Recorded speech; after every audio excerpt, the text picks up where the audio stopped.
আমরা এখানে আসছি একটা সেমিনারে জয়েন করতে, সেটা হচ্ছে মানবাধিকার এবং পরিবেশ বিষয়ে সচেতনতা থেকে কিভাবে স্থানীয় প্রশাসন দায়িত্ব পালন করতে পারে। এটা হচ্ছে স্পেসিফিক অ্যাঙ্গেল। এছাড়াও আমরা এখানে দেখতে এসেছি, আপনারা জানেন আমরা অত্যন্ত চ্যালেঞ্জিং একটা সময় পার করছি। আমাদের ছাত্র জনতার রক্তের উপর দিয়ে একটা নতুন শাসন ব্যবস্থা আসার সুযোগ সৃষ্টি হয়েছে, নতুন রাষ্ট্র সংস্কারের সুযোগ সৃষ্টি হয়েছে, প্লাস একই সাথে সাথে সেই সময় যে গণহত্যা হয়েছিল সেটার বিচারের সুযোগও সৃষ্টি হয়েছে। এছাড়া এখানে অতীতে যেরকম অনেক গায়েবী মামলা হয়েছিল সেই সমস্ত মামলার ব্যাপারও আছে। তো আমরা সামগ্রিকভাবে এখানে দেখতে এসেছি, এখানে যারা স্টেক হোল্ডাররা আছেন, জেলা প্রশাসন, ডিসি অফিস আছেন, ইউএনও আছেন, পুলিশ প্রশাসন, এসপি আছেন, ওসি আছেন, বিচার প্রশাসনে আমাদের বিচারকরা আছেন, পিপি অফিস আছেন, ওনারা যেন সমন্বিতভাবে কাজ করতে পারে। যাদের বিরুদ্ধে অভিযোগের শক্ত প্রমাণ আছে, যেমন যাদের বিরুদ্ধে অপরাধে জড়িত থাকার যথেষ্ট প্রাথমিক সাক্ষ্য প্রমাণ আছে, তাদের ব্যাপারে যেন যথাযথ পদক্ষেপ নেওয়া হয়। আবার কেউ যেন অযথা হয়রানির মধ্যে না পড়ে। ওনারা প্রত্যেকটা প্রতিষ্ঠান যেন সমন্বিতভাবে একসাথে জোরালোভাবে কাজ করতে পারে, মানবাধিকার রক্ষা করেই বিচারের যে পরিস্থিতি পরিবেশ সেটা সুনিশ্চিত করতে পারেন, সেই লক্ষ্যে যেন কাজ করতে পারেন এবং সেই রকম দিক নির্দেশনা দেওয়ার এবং ওনাদের সাথে মত বিনিময় করার, ওনাদের সমস্যাগুলো শোনার, এই ব্যাপারে আমাদের কী করণীয় আছে সেটা নিয়ে আলোচনা করার জন্য এসেছি। আমার সাথে আমাদের অ্যাটর্নি জেনারেল সাহেব আসছেন, আমাদের আন্তর্জাতিক অপরাধ আদালতের যে চিফ প্রসিকিউটর উনি আসছেন। তো ওনারা আপনাদের বলবেন ওনারা কেন এসেছেন। স্যার, আপনার কাছে প্রশ্ন একটু, যে 24 জুলাই বিপ্লবের চেতনায় যে নিজেরাই বিপ্লবী আছেন এবং পরিস্থিতি যা ভয়াবহতাতে তো মানুষজন সন্তুষ্ট না। মানুষজনের তো সন্তুষ্ট না থাকার কারণ থাকতে পারে, অবশ্যই থাকতে পারে। আইন শৃঙ্খলা পরিস্থিতি মানে এরকম না যে আমাদের এখানে খুব আত্মতুষ্টির স্কোপ আছে, আমাদের আত্মতুষ্টির স্কোপ নাই। আইন শৃঙ্খলা পরিস্থিতি আমাদের এই গত 6 মাসে মাঝে মাঝে মোটামুটি ভালো থেকেছে, মাঝে মাঝে খুব খারাপ হয়েছে। যখন খুব খারাপ কিছু হয় আমরা প্রচণ্ড আত্মজিজ্ঞাসার সম্মুখে পড়ি, খুবই খারাপ লাগে। এবং এটা তো আমরা তো এই সমাজে বাস করি, আমাদের বন্ধুবান্ধব, পরিবার পরিজন, আমাদের পরিচিত লোকজন, তাদের থেকে আমরা যেসব কথা শুনি বিভিন্ন সংবাদ মাধ্যমে, এটা কারো তো ভালো লাগার কথা না। তবে আপনাদেরকে অনুরোধ করি, কিছু বাস্তব সমস্যা আছে, প্লিজ একটু বোঝার চেষ্টা করেন। সেটা হচ্ছে, এক নম্বর হচ্ছে আমরা একটা ধ্বংসপ্রাপ্ত কিছু প্রতিষ্ঠান নিয়ে কাজ করছি, বিশেষ করে পুলিশ প্রশাসন। আপনারা জানেন এখানে আগের সময় কীরকম রিক্রুটমেন্ট হয়েছে এবং তাদের ট্রেনিংয়ের ক্ষেত্রে কী ঘাটতি ছিল, তাদের দায়িত্ব পালনের ক্ষেত্রে সমন্বয়হীনতা থাকতে পারে, ব্যর্থতা থাকতে পারে। তারপরে আমাদের এখানে যে পুলিশ, বিচার প্রশাসন, সব ক্ষেত্রেই আমরা যেটা সোজা করে বলতে চাই, আমরা মানে ধ্বংস হয়ে যাওয়া প্রতিষ্ঠান নিয়ে কাজ শুরু করেছি। এটা একটা বড় চ্যালেঞ্জ। আবার এখানে আপনারা জানেন যারা পতিত ফ্যাসিস্ট শক্তি আছে, এরা তো আপনার কিছু লোক পালিয়েছে, মেজরিটি তো দেশে থেকে গেছে এবং তাদের হাতে হাজার হাজার কোটি টাকা। এগুলি তো বানানো কথা না, আপনারা জানেন। টাকা থাকলে এবং বদমতলব থাকলে অনেক আইন শৃঙ্খলা পরিস্থিতি নষ্ট করার মতো অনেক কিছু করা যায়। তাদের একটা রোল থাকতে পারে এবং আছে বলেও আমরা অনেকে বিশ্বাস করি।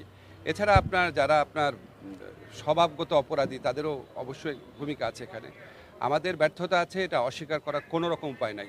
কিন্তু আপনাদেরকে একটা জিনিস বলতে চাই, আমাদের এই ব্যর্থতা উত্তরণের জন্য প্রচণ্ড তাড়না এবং চেষ্টা করছি আমরা। আপনারা জানেন যে এরকম একটা বিপ্লবোত্তর পরিস্থিতিতে পৃথিবীর কোনো দেশেই শাসন কার্য চালানো খুব সহজ ব্যাপার না। আপনারা চারদিকে তাকিয়ে দেখেন, আরব বসন্তের পর বিভিন্ন জায়গায় কী হয়েছে, আমাদের এমনকি স্বাধীনতা সংগ্রামের পর আমাদের দেশে কী পরিস্থিতি সৃষ্টি হয়েছিল।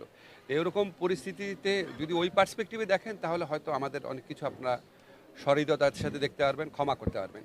আমি আপনাদের একটা কথা বলি, আমাদের অসহায়ত্ব দেখেন না। আমি যদি এখন আপনাকে রিয়ালিটি বলি, সেটা অসহায়ত্ব দেখছেন কেন? আমি তো আমার তাড়নার কথা, আমার দৃঢ়তার কথা, আমার দৃঢ় প্রচেষ্টার কথা সেটাও বলছি বারবার। তো আমি যদি আপনাকে সত্যিকার চিত্রটা বলি, তখন আপনি অসহায়ত্ব বলবেন। আমি তো বললাম যে এই সমস্ত চিত্র আছে, তারপর আমি আপনাদেরকে আরেকটা লাইন যোগ করে বললাম, আমাদের প্রচণ্ড আত্মজিজ্ঞাসা আছে, তাড়না আছে, প্রচণ্ড চেষ্টা আছে। প্রত্যেকটা ব্যর্থতার ক্ষেত্রে আমাদের প্রচণ্ড চেষ্টা আছে প্রত্যেকবার ভালো করার জন্য।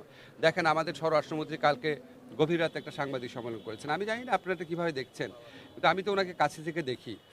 কোনোবারই আমরা হতোদ্যম হই না, কষ্ট পাই, খারাপ লাগে যে কেন হচ্ছে এটা, এবং তারপর আরও দৃঢ় প্রতিজ্ঞার সাথে এটাকে ওভারকাম করার চেষ্টা করে সবাই। আমি ওনার মধ্যেও সেই চেষ্টা দেখেছি। ব্যর্থতা থাকতে পারে, কিন্তু আমার কথা জাস্ট একটাই, যে আমাদের এখানে ফলস আত্মতুষ্টি আমরা পোষণ করি না কখনো। আর সেকেন্ড হচ্ছে, ব্যর্থতা দেখে আমরা হতোদ্যম হয়ে যাই বা কিছু করার না, এটা ভাবি না। আমরা নতুন নতুন উপায় ভাবি। আজকে যে আমরা এখানে আসছি, সেটাও সেই নতুন উপায় ভাবার, আইন শৃঙ্খলা পরিস্থিতি উন্নত করার প্রচেষ্টার একটা অংশই। রাষ্ট্রমন্ত্রী বলবেন।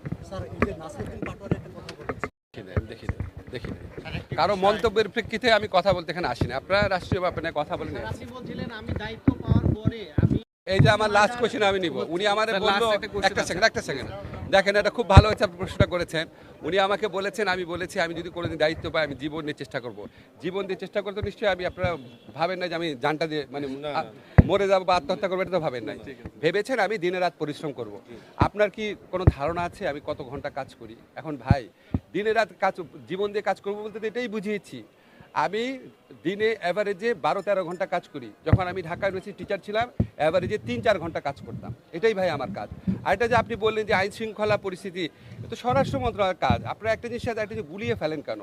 পুলিশ কি করছে বা করছে না, বা রাস্তায় কি অপরাধী করছে না, এটা তো আইনমন্ত্রীর কাজ না। তারপরেও তো আমরা কোঅর্ডিনেশন মিটিংয়ে বসি, এটা আমার স্পেসিফিক কাজ না। কিন্তু আমরা সবসময় কোর কমিটি মিটিং ওখানে যাই, কন্ট্রিবিউট করার চেষ্টা করি। এখন ধরেন আমি যদি আমার উপর একটা 24 ঘন্টা একটা টিভি রাখি, তাহলে কি আপনি বুঝবেন যে আমি 24 ঘন্টা আমি জীবন দিয়ে চেষ্টা করছি কিনা, নাকি আমার কাজ থেকে বুঝবেন? আপনি সচিবালয়ে খবর নেন আমি কটার সময় অফিসে যাই, কটার সময় বের হই, খবর নেন। প্রতিদিন কি করি খবর নেন। বাস কথা শেষ। শোনেন আমার কথা শেষ। আমরা একটা শোনেন, সমস্যা হয়েছে কি, আমরা একটা স্পেসিফিক প্রোগ্রাম করতে আসছি। এখন আমি যে আপনাদের এগুলি নিয়ে কথা বলছি, দেখা যাবে আমাদের দেখা যাবে আমাদের প্রোগ্রামের খবর নাই, অন্যান্য বিষয়ে কথা হচ্ছে।